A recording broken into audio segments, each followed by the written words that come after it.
નમસ્કાર દર્શક મિત્રો, હું છું રૂપલ વણિચિયા. સંપૂર્ણ ન્યૂઝમાં આપનું સ્વાગત છે. દાંતા નજીક રપડ પિકઅપ સ્ટેન્ડ ખાતે સર્જાયેલા ગંભીર અકસ્માતમાં એક બાળકનું કરુણ મોત થયું હતું, જ્યારે 7 લોકો ગંભીર રીતે ઘાયલ થયા હતા. અકસ્માત બાદ વિસ્તારમાં અરેરાટી ફેલાઈ ગઈ હતી. પ્રાથમિક માહિતી મુજબ બીમાર વ્યક્તિને લઈ જતી મુસાફરોથી ભરેલી જીપ પહેલા એક બાઇક સાથે અથડાઈ હતી. ત્યારબાદ જીપ અનિયંત્રિત બની પિકઅપ સ્ટેન્ડમાં ઘૂસી ગઈ હતી. જીપ અથડાતા સ્ટેન્ડની સિમેન્ટની છત તૂટી પડી હતી અને આખી જીપ કાટમાળ નીચે દટાઈ ગઈ હતી. અકસ્માત સમયે સ્ટેન્ડ પર વાહનની રાહ જોઈ રહેલા 3 લોકો પણ તેની ઝપેટમાં આવ્યા હતા. મૃતક બાળક તેના પિતા સાથે અન્ય શાળામાં પ્રવેશ માટે આવ્યું હતું અને પિકઅપ સ્ટેન્ડ પર બેઠું હતું. અકસ્માતમાં બાળકનું મોત થયું હતું, જ્યારે તેના પિતા ઇજાગ્રસ્ત થયા હતા.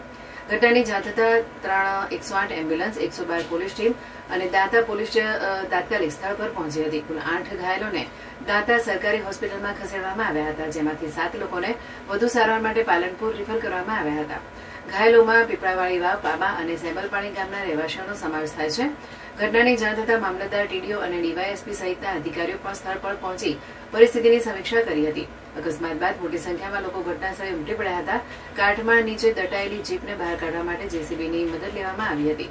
પોલીસે અકસ્માત અંગે વધુ તપાસ હાથ ધરી છે.